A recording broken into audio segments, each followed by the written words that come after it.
আল কোরআনের বানিয়ে সে কবিতায় স্থান করে নিল। কান্ডারিয়ে তরির পাকামাঝি মাল্লা, দাড়ি মুখে শারিগান লা শারিকাল্লাহ। কান্ডারিয়ে তরির পাকামাঝি মাল্লা, দাড়ি মুখে শারিগান লা শারিকাল্লাহ। কোরআনের বাণী আত্তাহিয়াতু লিল্লাহি ওয়াস সালাওয়াতু ওয়াত তাইয়্যিবাতু। আসসালামু আলাইকা আইয়ুহান নবিয়্যু ওয়া রাহমাতুল্লাহি ওয়া বারাকাতুহু। আসসালামু আলাইনা ওয়া আলা ইবাদিল্লাহিস সালিহিন। আশহাদু আল্লা ইলাহা ইল্লাল্লাহু আশহাদু আন্না মুহাম্মাদার আবদুহু ওয়া রাসূলুহু। একেবারে কোরআনের বাণী এসে তিনি কবিতায় সংযোজন করলেন।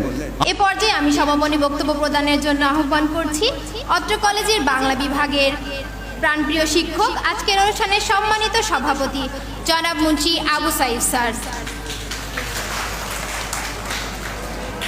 ধন্যবাদ। আমি কোথাও কোনো লবিং গ্রুপিং করিনি। কিভাবে আমাকে ডেকেছে একমাত্র সৃষ্টিকর্তা জানে। কোথাতে কিভাবে আমার ডাক পড়েছে আমি নিজেও জানি না। মনিরুল হাসান ভাই বললো, আপনি কি মুন্সি আবু সাইফ? বলল হ্যাঁ। বলছে যে আপনাকে কাজী নজরুল ইসলামের একটা অনুষ্ঠান সঞ্চালন করার জন্য বিটিভি কর্তৃপক্ষ আমন্ত্রণ জানাচ্ছে, আপনি কি রাজি? এখনো 10 দিন সময় আছে। আমি একেবারে আগ পেছ কিছু চিন্তা না করে বললাম হ্যাঁ আমি যাব।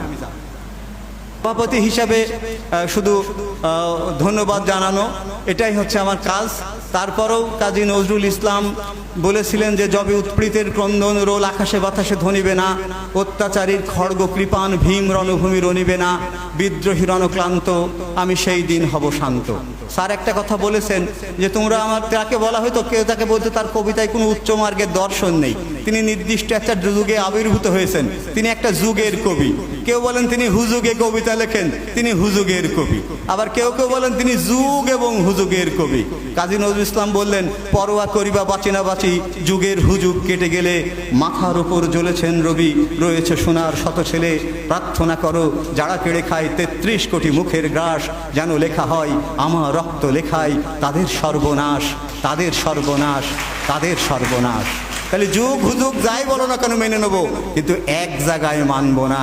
প্রাবন্ধিক একেবারে তার জীবনের ধারাবাহিকতা আলোচনা করতে গেলে কারাগার থেকে একেবারে শেষ প্রান্তে এসে যে প্রসঙ্গটা এনেছেন সেটা হচ্ছে সঙ্গীত জীবন। নজরুলের সঙ্গীত জীবন বাদ দিয়ে কোনোদিন সমৃদ্ধ প্রবন্ধ হতে পারে না। আর স্যার সেই কাজটা অত্যন্ত সার্থকতার সাথে করেছে। আমার কথা নয়, বিখ্যাত নাট্যকার ডিএল রায়, দ্বিজেন্দ্রলাল রায়ের পুত্র দিলীপ কুমার রায়, উপমহাদেশের বিখ্যাত সঙ্গীতজ্ঞ, তিনি বলেছেন কাজী নজরুল ইসলাম শুধু বাংলাদেশে নয়, সারা পৃথিবীর ইতিহাসে যদি 10 জন শ্রেষ্ঠ গীতিকারের নাম করা হয়, কাজী নজরুল ইসলাম একজন।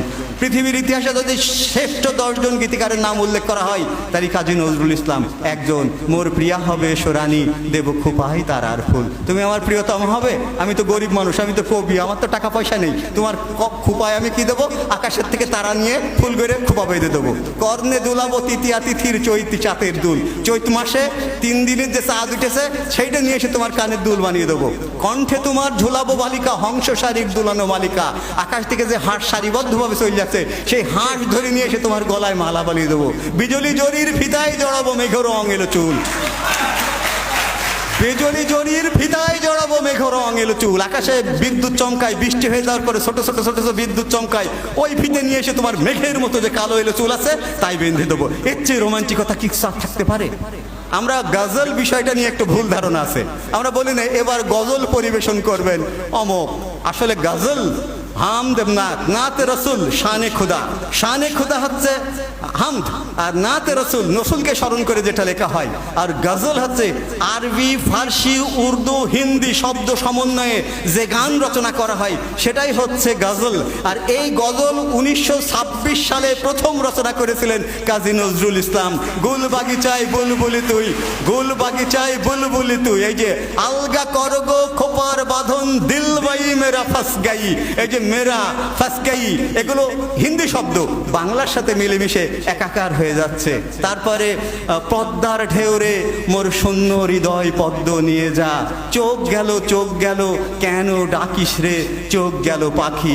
অথবা মোর ওই যে মোরা আর জনমে হংস মিথুন ছিলাম, ছিলাম নদীর ধারে, যুগল প্রেমে এসেছি গো আবার মাটির ঘরে। ইরাগিনী বেনুবিনে গান গাওয়া, আমি আকুল নিদাক্তি আসা, আমি রৌদ্রে রুদ্র রবি, আমি মরুণীর ঝড়ো ঝড়ো ঝড়ো, আমি শ্যামলী মাছায়া ছবি, আমি তুরি আনন্দে ছুটে গেলে একে উন্মাদ, একে উন্মাদ, আমি সহসা আমারে চিনেছি, আমার খুলিয়া গিয়েছে সব পথ।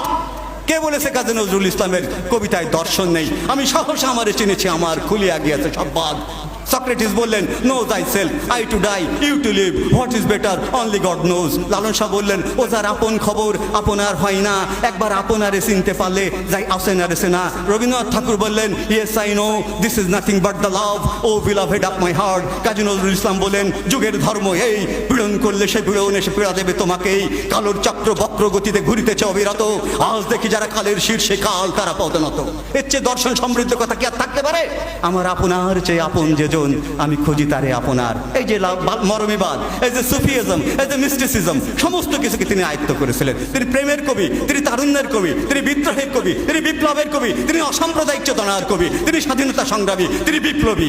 একটি মানুষের মধ্যে অসংখ্য গুণের সমন্বয় যদি পৃথিবীতে কোনো কবির থেকে থাকে, তাহলে একমাত্র কাজী নজরুল ইসলাম। তিনি পৃথিবীর ইতিহাসে একমাত্র কবি যিনি সশ্রম কারাদণ্ড ভোগ করেছেন 1 বছর। লাঠিমার ভাঙড়ে তালা, যত সব বন্দিশালায় আগুন জ্বালা ফেল উপাড়ি, এই শিকল পড়া ছল মোদের, এই শিকল পড়া ছল, এই শিকল দিয়েও শিকল তোদের করবে রে বিকল। এই সমস্ত গান গেয়ে তিনি বিদ্রোহ এবং বিপ্লবের দামামা ছড়িয়ে দিয়েছিলেন। চমৎকার একটি প্রসঙ্গ উপস্থাপন করা হয়েছে যে নজরুল ইসলাম বাংলা কবিতায় যে অসম্ভব শব্দ সম্ভারকে সৃষ্টি করেছে, বাংলা সাহিত্য, বাংলা শব্দ ভাণ্ডার অনন্তকাল ধরে তার ঋণ শোধ করতে পারবে না। বাজিছে দামামা বাদরে আমামা শির উঁচু করি মুসলমান, দাওয়াত এসেছে নয়া জামানায়, ভাঙা কেল্লায় ওড়ে নিশান। একটাও বাংলা শব্দ নেই, সব আরবি ফার্সি শব্দ। আল কোরআনের বানিয়ে সে কবিতায় স্থান করে নিল। কান্ডারিয়ে তরির পাকামাঝি মাল্লা, দাড়ি মুখে সারিগান লা শারিকাল্লাহ।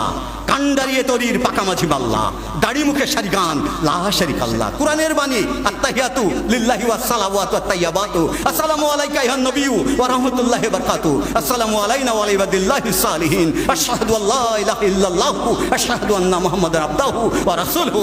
একেবারে কোরআনের বাণী এসে তিনি কবিতায় সংযোজন করলেন। আনোয়ার আনোয়ার জীব ধরে টানো তার, যে বলে সে মুসলিম বেঈমান জানে শুধু জানটা বাঁচানো সার। আনোয়ার আফসোস ভক্তের শব্দ, আনোয়ার আনোয়ার আজকের মুসলিম ঘরে পোষা জানোয়ার। একেবারে সব আরবি ফার্সি শব্দ।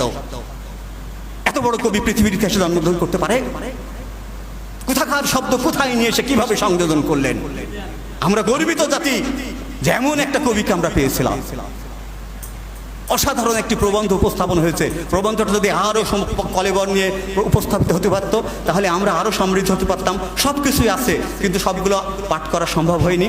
আমরা কাজী নজরুল ইসলামকে স্মরণ করতে এসেছি। স্যারকে, প্রিন্সিপাল স্যারকে অসংখ্য ধন্যবাদ দেব।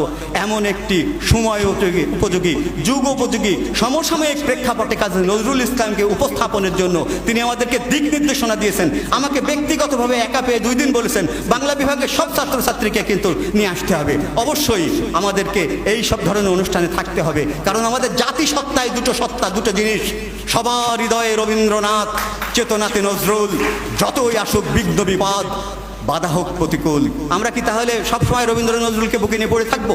গিয়েছিলাম কলকাতায়, সাথে ছিল হেমায়েত সাহেব। আমি এক জায়গায় যে বলে ফেলেছি, ভাই দাদা দেখি প্যান্ট শার্ট পরে মোটরসাইকেল বেশ ভাবের সাথে বসে আছে। আমি বলছি, দাদা আমি একটু রবীন্দ্রনাথের বাড়ি যাবো। বলছে, রবীন্দ্রনাথ আপনার কি হয়? ওই যে গুরুদেব বলিনি, রবীন্দ্রনাথ ঠাকুর বলিনি। হেমায়েত সাহেব ছিলেন, আমার সাথে ছিলেন অদূত স্যার। আমরা 3 জন যে রবীন্দ্রনাথের বাড়ি MS রোডে যাবো, মহাত্মা গান্ধী রোডে, MG রোডে, মহাত্মা গান্ধী রোডে যাবো। সেই শিলা কোথায়, কোন জায়গাটা, জোড়া সাঁকোই যাবো, MS রোড যেটা এখন। আমি বলছি যে দাদা একটু রবীন্দ্রনাথের বাড়ি যাবো। বলছে, রবীন্দ্রনাথ আপনার কি হয়? সব বনাশ করেছে। আমি একবার লাজবাব। আসলে তারপরে তিনি বললেন, রবীন্দ্রনাথের বাড়ি যেতে হলে আপনাকে যেতে হবে হাওড়া স্টেশনে, সেখান থেকে গণদেবতা বলে একটা ট্রেন ধরতে হবে। ট্রেন ধরে যেতে হবে বোলপুর, বোলপুর থেকে বীরভূম, বীরভূম থেকে বোলপুর, বোলপুরের পাশে শান্তিনিকেতন, সেখানে যেয়ে নামতে হবে। আমি চিন্তা করলাম, এ রবীন্দ্রনাথকে পালন করে আর আমরা রবীন্দ্রনাথকে লালন করি। সে পালন করে, সে জানি না রবীন্দ্রনাথের বাড়ি কোন জায়গায়, আর আমরা রবীন্দ্রনাথকে লালন করি। লালন করি না, প্রতিদিনই আমাদের জাতীয় সঙ্গীত ধ্বনিত হয়ে থাকে। আমাদের যখনই রাষ্ট্রীয় সংকট, তখনই বেতার এবং টিভিতে রবীন্দ্র এবং নজরুলের দেশত্ববোধক গান, দেশত্ববোধক কবিতা আবৃত হয়, গীত হয়ে থাকে। রবীন্দ্রনাথ এবং নজরুল সবসময় বুকের ভিতরে রবীন্দ্র নজরুলের বই নিয়ে পড়ে থাকতে আজকে মান্না। তারা হচ্ছে সেই দার্শনিক সত্তা, যখন জাতীয় সংকট আসবে, সেই যাবতীয় সংকট উত্তরণের জন্য তারা পৃথিবীর অমীয় বাণী যেগুলো দিয়ে গেছে, সেগুলোই সমানভাবে প্রাসঙ্গিক হয়ে থাকবে। এই প্রত্যাশা রেখে আমি আবারও প্রিন্সিপাল স্যারকে, প্রাবন্ধিক স্যারকে, আমাদের মাঝে কেতকী ম্যাডাম এসছেন, কলেজ পরিচালনা পরিষদের যারা রয়েছেন আমি তাদেরকে সম্বোধন করতে পারিনি, কল্যাণীয় শিক্ষার্থী, স্নেহাস্পদ শিক্ষার্থী, সুপ্রিয় সম্মানিত সহকর্মীবৃন্দ, আমি এতক্ষণ ধরে অনেক উদ্বিগ্নতার মধ্যে কথাগুলো বলতে পারলাম। আমি যদি কোনো ভুল করে থাকি, আমার উদ্বিগ্নতা দেখে স্যার একটু মনে মনে রাগ করেছে, আমি ক্ষমা চেয়ে নিচ্ছি স্যার। আসলে আমার একটু আবেগের ব্যাপার ছিল তো, আমি ছেলেকে বলে দিয়েছি ফোন করে, বাবা রেকর্ড করে ফেল পেন ড্রাইভ দিয়ে। আমি পরে এসে দেখছি স্যার আপনার কাছে আমি আবারও ক্ষমা চাচ্ছি স্যার, আমি একটু উদ্বিগ্ন ছিলাম, তবে আমি প্রত্যেকটা কথা শুনেছি। আমি বক্তব্য অনুষ্ঠান উপস্থাপন করতে যে A to Z প্রত্যেকটা বক্তার বক্তব্য শুনি, এবং আমি পরের দিন বলে দিতে পারবো এই কথা স্যার আপনি ওই দিন বলেছিলেন, এই কথা সেলুন জোয়ারদার স্যার ওই দিন বলেছিলেন। বলছে কি করে পারি সেগুলো? আমি বলি, স্যার আমি বক্তব্য গিলি, আমি বক্তব্য একেবারে গিলে ফেলি, আমি সব জায়গাতে শেখার চেষ্টা করি। বিশ্বজোড়া পাঠশালা মোর সবার আমি ছাত্র। প্রিন্সিপাল স্যারকে অসংখ্য ধন্যবাদ, এমন একটি চমৎকার আয়োজন করে আমাদের জাতীয় কবির প্রাসঙ্গিকতাকে আজকে আবার নতুনভাবে নতুন প্রজন্মের কাছে জানিয়ে দেওয়া গেল। সবার প্রতি অভিনন্দন, শুভেচ্ছা, নজরুলীয় শুভেচ্ছা।